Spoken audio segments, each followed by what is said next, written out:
Café com Política de hoje, nós vamos conversar ao vivo com o ex-presidente da República, Luiz Inácio Lula da Silva, do PT. Bom dia, é um prazer falar com o senhor aqui no Café com Política na Rádio Super.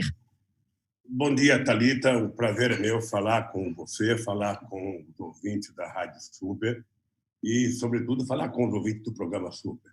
Estou à tua disposição, Thalita. Em meio à pandemia, qual é a avaliação do senhor? Qual é a avaliação que o senhor faz da gestão de crise do presidente Jair Bolsonaro? Olha, o problema é que o Bolsonaro é a própria crise, né? Um cidadão que tem a pachorra de publicar um Twitter, um fake news sobre o Ceasa de Belo Horizonte, sabe, vazio, tentando mostrar que estava vazio, ou seja, se levar em conta que aquele estava em manutenção, que o pessoal não estava trabalhando, e depois pede desculpa, ou seja, ele está acostumado a fazer isso o tempo inteiro.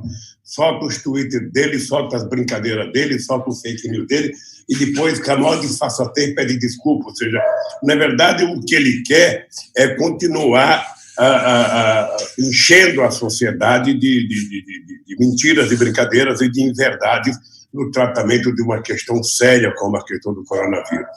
Eu acho que nós temos que ter muita solidariedade com as pessoas que estão sofrendo, com as pessoas que estão infectadas, muita solidariedade às pessoas que já perderam parentes, e ter em conta que o governo federal ele tem o papel de coordenar as ações, ou seja, ele tem a obrigação de coordenar a atuação de 27 governadores, de 27 secretários de saúde estaduais, tem que coordenar, junto com os governadores, a atuação dos prefeitos, porque toda essa gente irá funcionar muito melhor se tiver uma coordenação centralizada, se tiver liberação de recursos com facilidades, para que os prefeitos possam trabalhar, para que os governadores que queiram trabalhar possam trabalhar. Ou seja, não é hora de nenhum governador, não é hora de nenhum prefeito ou de qualquer pessoa fazer qualquer brincadeira com uma pandemia dessa gravidade que ninguém sabe aonde pode parar. O que a gente sabe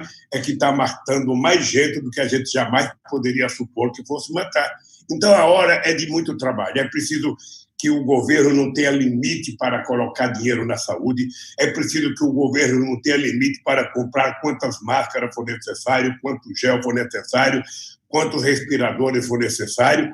É preciso que o governo tenha a responsabilidade de entender que, se for necessário, é preciso fazer dinheiro novo. O governo não pode ficar apenas remanejando, tirando de um lugar para colocar no outro, quando, na verdade, nós temos exemplos históricos de que, em momentos difíceis, governantes não se importaram com a questão do ajuste fiscal, com a questão da dívida pública, ou seja, você produz a quantidade de dinheiro necessária para você vencer a guerra e depois, então, você senta para saber como é que você vai resolver no futuro. Ontem eu estava lendo, Thalita, um artigo aqui de uma tese da Universidade Federal do Rio de Janeiro, de que somente na Guerra do Paraguai o Brasil gastou o equivalente a 11 orçamentos da União. Ou seja, é uma guerra, nós não temos que ter limite, nós temos que colocar dinheiro novo para poder favorecer aqueles que estão preocupados em fazer o tratamento das pessoas. Nós sabemos que o isolamento é necessário, o isolamento evita duas coisas, evita que a pessoa seja transmissora e que a pessoa possa ser, ser vítima de transmissão. Ao mesmo tempo, nós vamos cuidar das pessoas que precisam trabalhar em serviços essenciais. A verdade é que nem da questão da saúde está sendo cuidada, é preciso que a gente tenha muita solidariedade a esse pessoal da saúde que está colocando a sua própria vida em risco para tentar defender, às vezes, pessoas que agem de forma irresponsável, obedecendo ordem de governadores, ordem de presidente da República, de ir para a rua, sem levar em conta o risco que estão colocando toda a sociedade. A verdade é que o presidente Bolsonaro não está sabendo cuidar dessa crise, não assumiu o comando dessa crise, e a verdade é que tem alguns governadores que pretendem ainda, seguir o rumo do governador e sem levar em conta a gravidade da crise que nós estamos enfrentando, Thalita. Ex-presidente Adriana Ferreira, quem fala com o senhor, prazer falar com o senhor aqui na Super.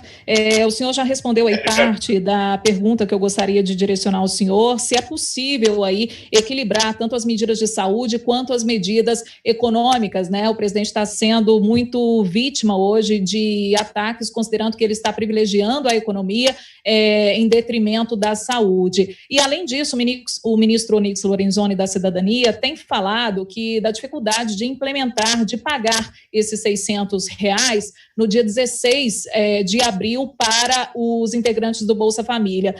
O que há nesse contexto é que especialistas falam, né, analistas aí, que o prazo poderia ser menor e aí haveria uma burocracia, uma dificuldade de operacionalizar tudo isso. Já que são integrantes do Bolsa Família, já tem um cadastro pronto, o senhor acredita que isso realmente confere? Qual foi a opinião do senhor a respeito disso? Adriana, vamos colocar os pingos nos is para que o povo que está nos assistindo, nos ouvindo, possa compreender. Olha, o mesmo governo que fala que tem dificuldade para fazer o pagamento de R$600 às pessoas, depois de sancionada a lei ontem, é o mesmo governo que libera 200 bilhões de reais para o sistema financeiro. É o mesmo governo que libera 75 bilhões, sabe, no mesmo dia, para salvar as empresas financeiras, tipo XP e outras, sabe, que estão quebrando. O governo não mede nenhum sacrifício para salvar essas empresas e o dinheiro aparece na hora, sem nenhuma contrapartida. E para dar aos trabalhadores, ao churrasqueiro que o Bolsonaro ficou com pena lá em Ceilândia, ou seja, para dar R$600, eles acham que não tem condições. Olha, é só pegar o cadastro único. Tem vários cadastros no Brasil, mas tem o cadastro do Bolsa Família, que é a coisa mais perfeita que foi feita sobre cadastro, sabe? E a gente começar a fazer o pagamento porque é urgente. Então, na minha opinião, Adriana, a gente pode cuidar da saúde, você não tem que ter limite para comprar as coisas, para fazer o teste. Eu, por exemplo, estou sabendo que em Minas Gerais estão se fazendo poucos testes por dia, ou seja, se está fazendo pouco teste, a gente não tem sequer acompanhamento da quantidade de pessoas que morreram por causa do coronavírus. É importante que a gente não tenha limite também para fazer os testes. A segunda coisa é você comprar tudo que precisa comprar. Se for preciso, faça leite improvisado, como está sendo feito em muitos lugares do mundo, e mesmo aqui no Brasil, e, ao mesmo tempo, você cuide de fazer com que as pessoas fiquem em casa, porque as pessoas ficando em casa, as pessoas estão não apenas evitando de ser contaminadas, mas as pessoas estão evitando também de contaminar outras pessoas. Até agora, não existe nenhum país do mundo que tenha algo mais garantido do que ficar em casa. É duro ficar em casa? É duro, mas é mais duro morrer. Custa caro salvar uma vida? Custa caro, mas é a coisa mais importante que nós temos para cuidar, é a vida do povo. Portanto, o governo pode produzir dinheiro, pode rodar a casa da moeda, pode fazer dinheiro e pode colocar dinheiro novo para cuidar de enfrentar esse inimigo chamado coronavírus. Essa é uma coisa muito grave. Você veja que ontem o governo reeditou uma medida provisória sobre a questão da redução de salário e a redução da jornada de trabalho. Eu acabei de conversar nesse instante, Adriana, com o presidente da CUT, e o presidente da CUT, além de ser contra a medida provisória, ele quer que tenha o direito de negociação coletiva, ele quer que não reduza salário e ele quer estabilidade no emprego. Por isso que ele vai tentar negociar na Câmara, mudar essa medida provisória. E, ao mesmo tempo, o governo fica imaginando medidas para salvar, para dar ao Banco Central facilidade para salvar o sistema financeiro mais uma vez. Ora, é tudo para a Avenida Faria Lima aqui em São Paulo e nada para a periferia de Belo Horizonte, para a periferia de São Paulo e do país afora. Portanto, eu volto a afirmar que não existe outra saída senão a prioridade de cuidar do povo trabalhador desse país, do povo mais necessidade, do povo da periferia, que esse sim precisa receber urgentemente o dinheiro que já foi aprovado pela Câmara dos Deputados. Agora, Lula, pelo menos 22 pessoas que viajaram na comitiva do presidente Jair Bolsonaro para os Estados Unidos testaram positivo para o coronavírus. O presidente disse que o teste dele deu negativo. 2 testes teriam dado negativo. Mas ele não apresentou esse teste por meio das redes sociais, onde ele é tão ativo e por onde também alguns parlamentares divulgaram os resultados para o coronavírus ou não. O senhor acha que o presidente deveria ter mostrado esse teste para comprovar que ele não tem a doença? Olha, eu acho que é pelo menos esquisito o comportamento do presidente, Thalita, porque, veja, de todas as pessoas que viajaram com ele, ou seja, de 24, 23 pegaram o coronavírus. Ou seja, a delegação inteira pegou o coronavírus. Então, o presidente da República, como autoridade máxima do país, ele tinha a obrigação de mostrar para a sociedade brasileira o exame dele. E se tiver, vai se tratar. Se não tiver, tudo bem. Se não tiver, fica em casa para evitar de pegar ou para evitar de contaminar outras pessoas. Era isso que a gente esperava de um presidente da República. Seriedade e serenidade. Agora, me parece que ele não tem compromisso com isso. Me parece que tudo que o presidente Bolsonaro não tem é compromisso com a verdade. Ele está sempre brincando, está sempre fazendo fake news. Quando ele não faz, os filhos fazem, depois ele pede desculpa. Veja uma coisa grave que aconteceu de ontem para hoje, Thalita. Eu estou lendo na imprensa hoje que os chineses estão vendendo todos os equipamentos, sobretudo respiradores, para os Estados Unidos. Ou seja, que a China suspendeu todos os pedidos de outros países, inclusive do Brasil, para atender os Estados Unidos.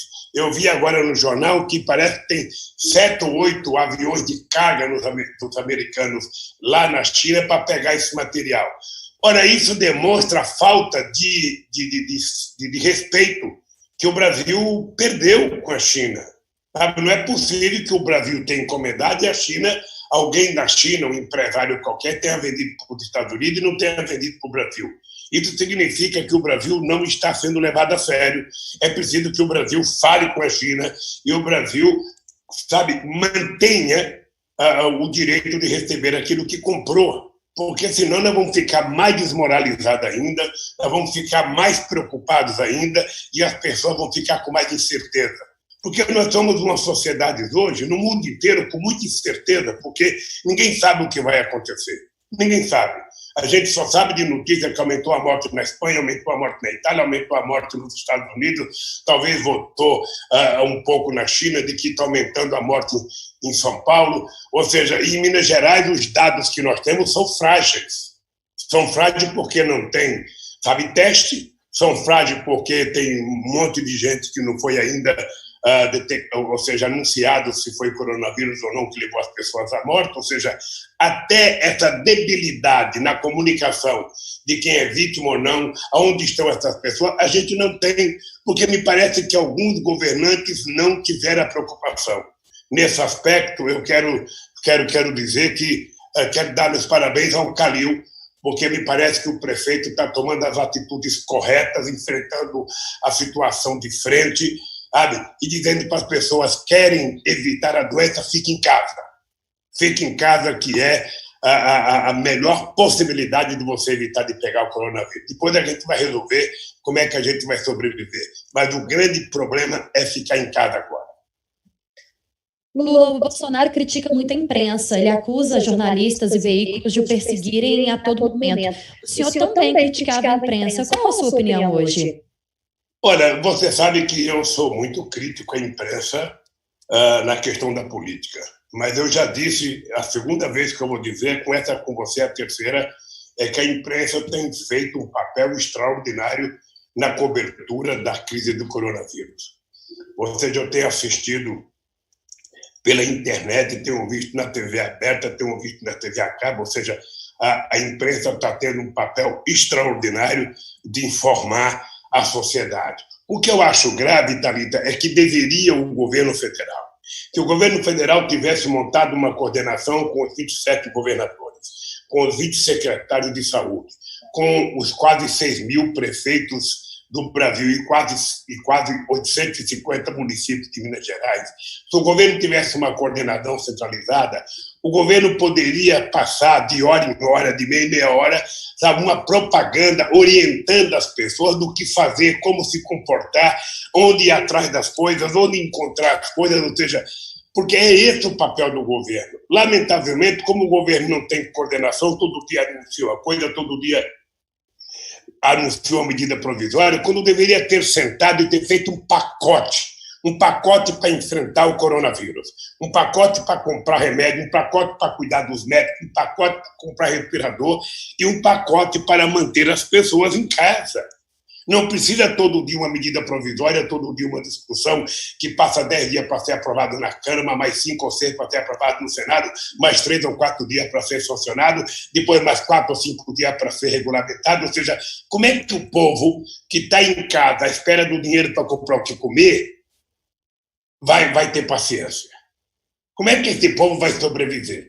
Além do que, Thalita, é importante que a gente tenha um compromisso de orientar corretamente as pessoas que trabalham em atividades essenciais.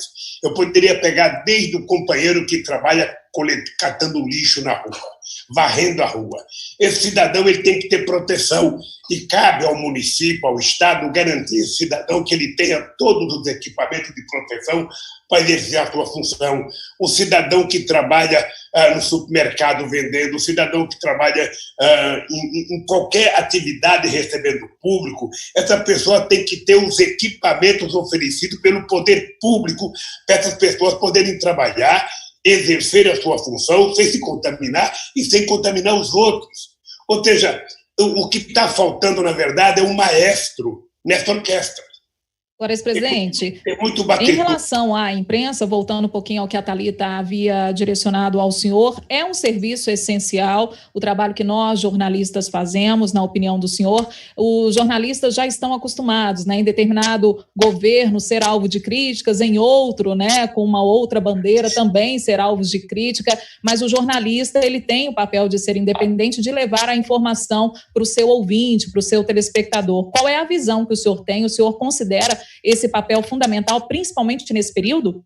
Eu acho que é uma... Não, veja, a atividade da imprensa, Adriana, ela é uma atividade essencial em qualquer circunstância, ou seja, até porque a garantia da existência de um Estado de direito e do Estado democrático pressupõe uma imprensa livre e soberana, uma imprensa que seja efetivamente democrática. Eu, por exemplo, você sabe que eu tenho crítica ao comportamento da imprensa com relação ao PT. Eu não vou ficar citando aqui, mas se você reparar, ou seja, o PT é alijado de muitos meios de comunicação já há muito tempo. A perseguição ao PT vem desde o impeachment da Dilma ou antes do impeachment da Dilma. Eu nem me queixo com isso. O que eu estou dizendo é que a imprensa é necessária e a imprensa livre é muito importante. A imprensa ela não pode ser nem chapa branca defendendo o governo, nem chapa branca defendendo o empresário.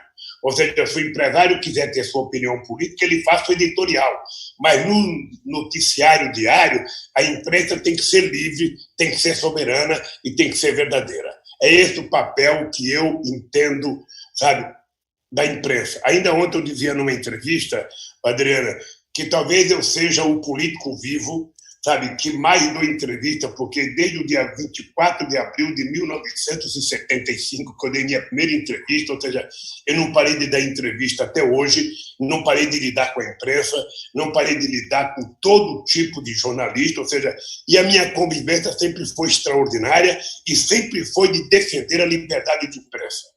O que eu não quero é defender a liberdade do empresário falar o que ele quiser em detrimento da veracidade da notícia.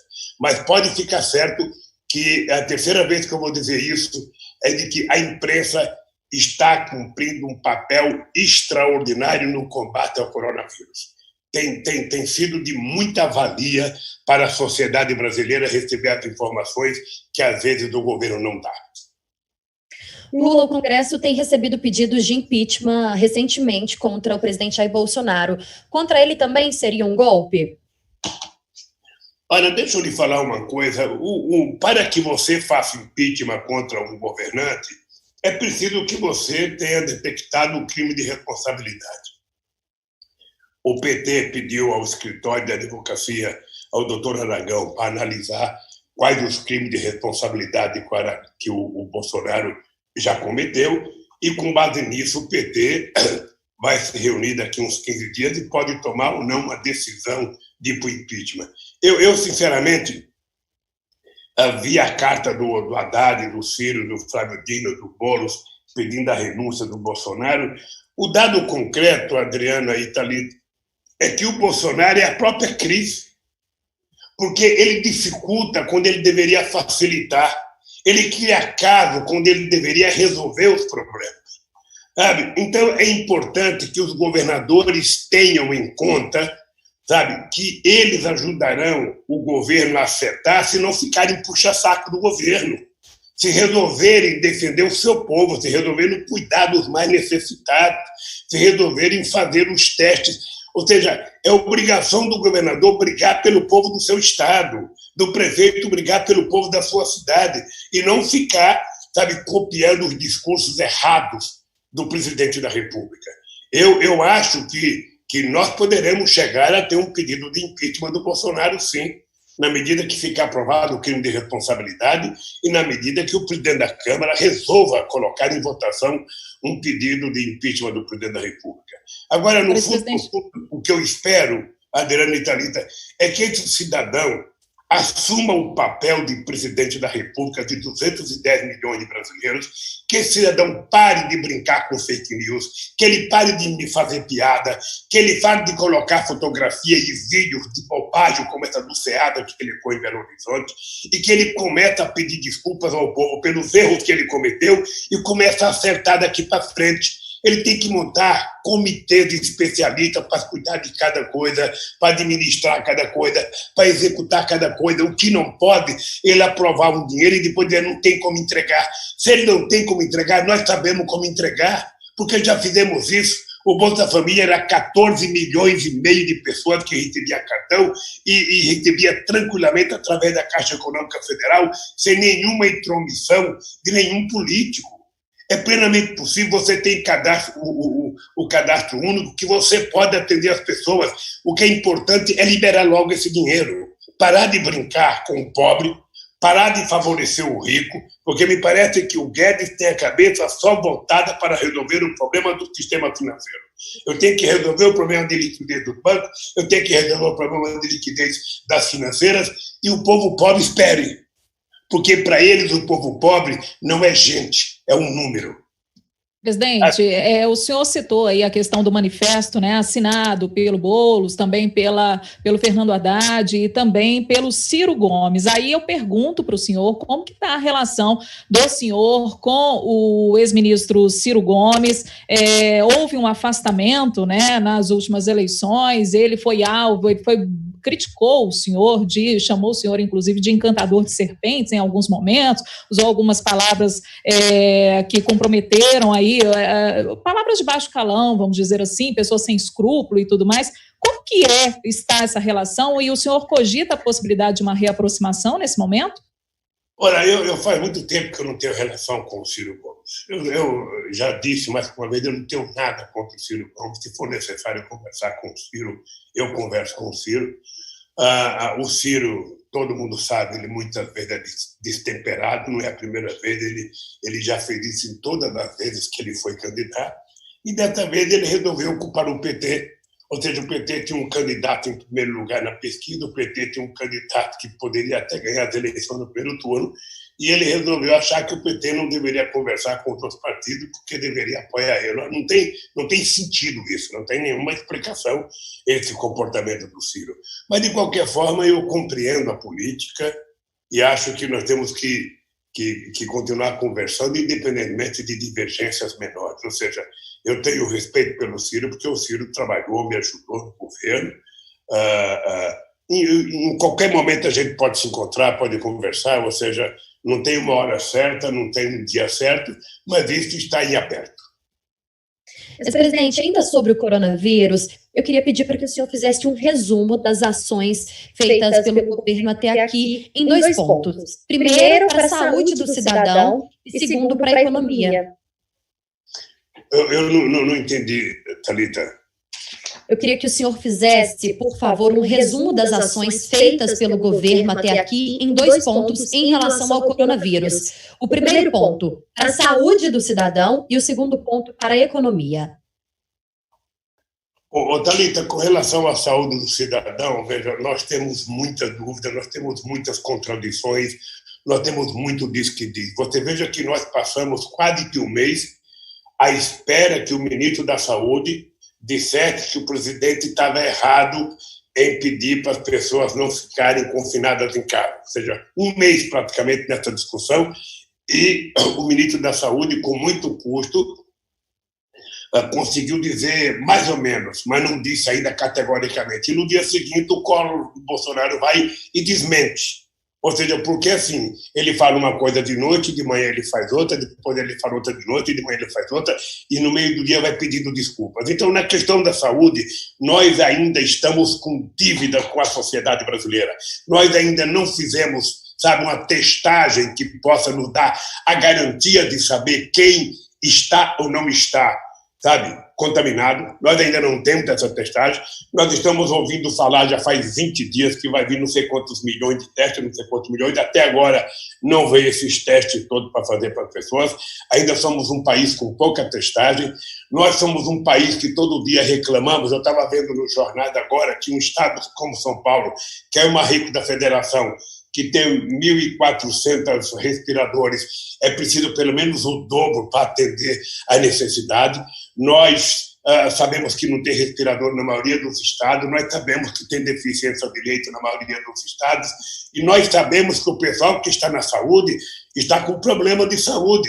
Eu estava vendo na imprensa esses dias, só entre o Sírio-Libanês e o Alberto Arte, que são 2 dos principais hospitais do Brasil, tem 405 funcionários afastados. Então, ainda estamos muito devedores na questão da saúde para o povo. O povo precisa saber mais e o povo precisa ter mais certeza do que o Estado está fazendo por ele. Do ponto de vista econômico, Thalita, a gente já vinha com uma crise econômica antes do coronavírus. Quando chega o coronavírus, é como se tivesse começado uma guerra. Ora, quando começa uma guerra, você não tem limite orçamentário. Numa guerra, você vai gastando o que for necessário para vencer a guerra. Você imagina quanto que o Roosevelt gastou para poder salvar, sabe, acabar com a Segunda Guerra Mundial. E foi a Segunda Guerra que resolveu o problema da economia dos americanos. Você imagina quanto que a Rússia gastou? Ou seja, o Brasil não tem que ter limite. Ou seja, nesse momento em que a produção não está acontecendo, o que nós temos que fazer? Nós precisamos produzir dinheiro novo para garantir que pequeno e médio empresário possam pagar seus funcionários sem dispensar os funcionários. Nós precisamos garantir dinheiro novo para ajudar aqueles setores que querem pagar a folha de pagamento dos trabalhadores. E nós precisamos fazer investimento em outras áreas do Brasil. Poderia estar investindo em infraestrutura. Ora, vamos arrumar dinheiro para colocar investimento em infraestrutura. É preciso parar de olhar o déficit público e olhar na dívida social que nós estamos tendo com o povo. É esse o que nós temos que fazer, sabe? Acontece que a nossa equipe econômica parece uma equipe de contadores que estão prestando contas aos nossos credores, quando, na verdade, nós temos os grandes credores brasileiros, é o povo brasileiro, e que nessa crise tem mais uma dívida do Estado. Uma coisa importante, Thalita e Adriana, saber o seguinte: está ficando provado que quanto mais forte for o Estado, mais chance de resolver o problema tem o Estado. Aquela história de fragilizar o Estado, de privatizar o Estado, de colocar empresários para tomar conta do Estado, tecnicamente tudo quanto é lado, está provado que não tem resultado. Quem vai resolver essa crise é o Estado.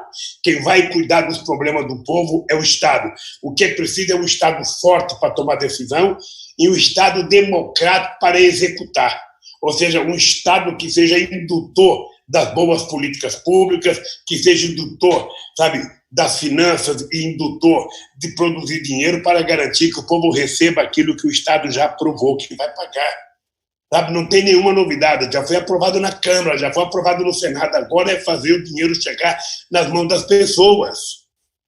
E aí é fazer chegar.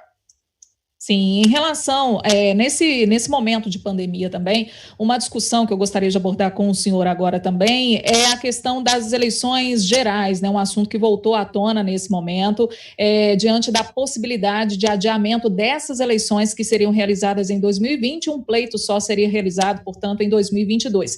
É o que tem se discutido, apesar do Tribunal Superior Eleitoral ainda manter as eleições, cravar que manterá as eleições ainda esse ano. O que o senhor pensa a respeito das eleições gerais? O senhor que chegou a discutir isso com a ex-presidente Dilma Rousseff em 2016, né? Essa discussão já havia começado a ser feita nesse período também em que se aproximava o afastamento da ex-presidente Dilma Rousseff. O que o senhor pensa a respeito desse assunto?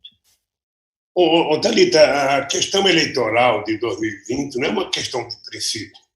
Ora, se nós chegarmos no momento importante de decidir, percebemos que a crise está avançada, que a crise está se agravando, ou seja, não há por que você manter eleições. Você pode suspender as eleições, não será a primeira vez, nem será a última vez. Não é uma questão de princípio. Eu acho que ainda não é momento de discutir isso. Sinceramente, eu acho que não é momento. O momento agora é dedicar toda a nossa inteligência, toda a nossa energia para a gente tentar minimizar os efeitos do coronavírus no povo brasileiro. O Brasil tem muita gente necessitada, tem muita gente pobre que vai ter vitimada, tem muita gente vivendo em espaço muito pequeno, e o Estado precisa garantir e saber como é que a gente vai ajudar essa pessoa. Eu nem estou culpando o governo, eu estou achando que o governo precisa ter capacidade de coordenação.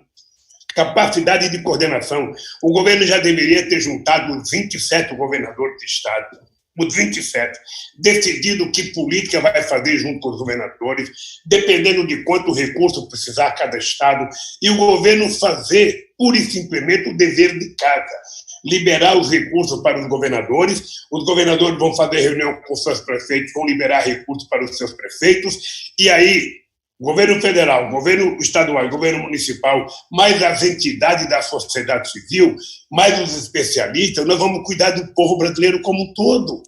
Para isso tem uma coisa a fazer, garantir que as pessoas fiquem em casa e garantir os recursos que estão sendo aprovados na Câmara e no Senado. Se a gente fizer isso, será 80% do caminho andado. E aí vamos cuidar das nossas pessoas, vamos salvar vidas. Nós estamos conversando com o ex-presidente Luiz Inácio Lula da Silva. Lula, como que o PT vai trabalhar a candidatura nos municípios, em especial aqueles mais fortes? E eu aproveito o momento para te fazer também uma outra pergunta. Pela condenação, o senhor está inelegível, mas desde que o senhor foi solto, o senhor tem percorrido o Brasil e a gente tem visto esse movimento. Um possível adiamento das eleições seria bom para o PT recuperar a força do partido, que já teve em outros anos, em outras eleições, e para que você tentasse também reverter essa decisão judicial? Thalita, você poderia responder, porque tem um som aqui da caixa de som aqui que está... Repete a pergunta para mim. Por favor. Vou te fazer duas perguntas. A primeira delas é como que o PT vai decidir pelas eleições municipais, vai trabalhar as candidaturas nos municípios, em especial aqueles mais populosos. E a segunda é em relação à situação atual do senhor. Pela condenação, o senhor está inelegível. Mas desde que o senhor foi solto, o senhor tem percorrido o Brasil, uma tentativa de retomar a força do seu nome, também a força do nome do PT. Um possível adiamento dessas eleições, das eleições deste ano para 2022, eleições unificadas, seria bom para o PT e para que o senhor também tentasse reverter essa decisão judicial? Thalita, primeiro é o seguinte, eu acho que hoje o PT está preparado para disputar as eleições de Minas Gerais, eu vou te dizer, no 80% dos principais municípios de Minas Gerais.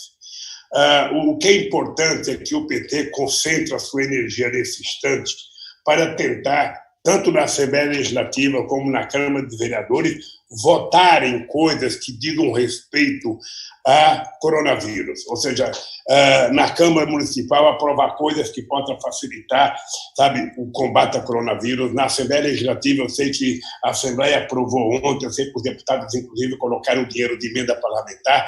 É preciso que a gente faça todo o nosso esforço para combater o coronavírus.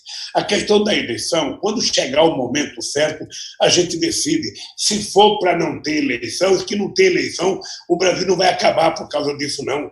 O Brasil não vai acabar, ou seja, a gente pode fazer a eleição para frente. Agora, com relação ao meu caso, eu sinceramente, Thalita, não estou preocupado com o meu caso. Obviamente que eu quero recuperar os meus direitos políticos, eu quero recuperar o direito de ser cidadão, de votar e ser votado. Isso não implica que eu possa ser candidato ou não, eu já vou estar com 77 anos quando chegar as eleições de 2022.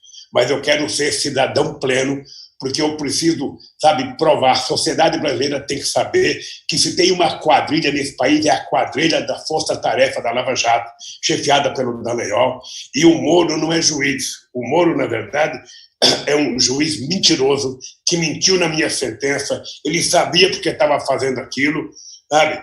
E está agora mostrando o comportamento dele como um ministro ineficaz, como um ministro, eu diria, muito frágil, ou seja, sem nenhuma personalidade. Então, eu faço questão, sabe, de recuperar meus direitos políticos para poder não só garantir a minha inocência, mas para garantir que os culpados foram aqueles que me condenaram.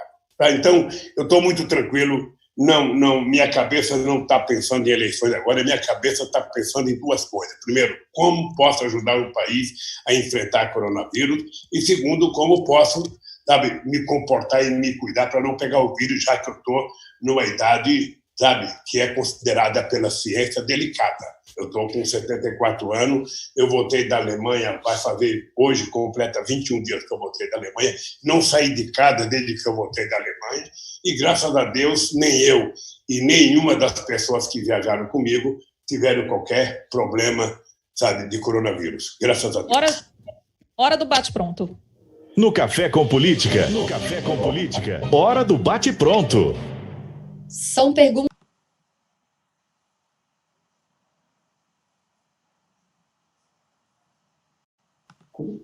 Estou pronto, querida.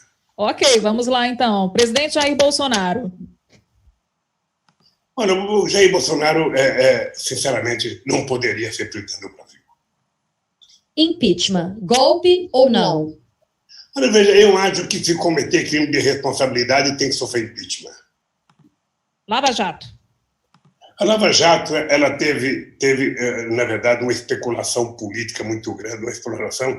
Me parece que um dos grandes objetivos da Lava Jato era fazer com que o Lula não disputasse as eleições de 2018. Eles conseguiram esse objetivo, e eu agora, graças a Deus, tudo que está na minha sentença está ficando claro agora, que a Lava Jato foi feita para tentar punir o PT. Corrupção. Olha, a corrupção é uma coisa que existe no mundo inteiro e no Brasil há muito tempo. O que você precisa fazer é combater a corrupção sem punir as empresas. Ou seja, você pode punir o dono da empresa, mas tem que permitir que a empresa continue trabalhando, gerando emprego, gerando salário e gerando renda para as pessoas. Quem era o Lula antes da prisão? Olha, o mesmo que eu sou agora. Eu tenho um passado histórico no país, e esse passado se mantém, e eu tenho um legado que eu faço questão de defender, porque eu tenho certeza que o Brasil, com muita disposição de enfrentar todas as adversidades possíveis. Nós conversamos com o presidente da República, Luiz Inácio Lula da Silva, do PT. Obrigada, Lula, por nos atender, conversar com a gente aqui no Café Política durante o Super-N. É um prazer falar com o senhor. Olha, Thalita, o prazer foi meu. Eu quero agradecer a você, quero agradecer a Adriana, quero agradecer a todos os ouvintes da Rádio Super e quero agradecer aos ouvintes do programa Super. Muito obrigado e quando precisarem estou à disposição. Agradecendo mais uma vez, então, a participação do ex-presidente Luiz Inácio Lula da Silva, do PT, ele que conversou com a gente aqui no Café com Política. Agora, 9h01, vamos aos destaques.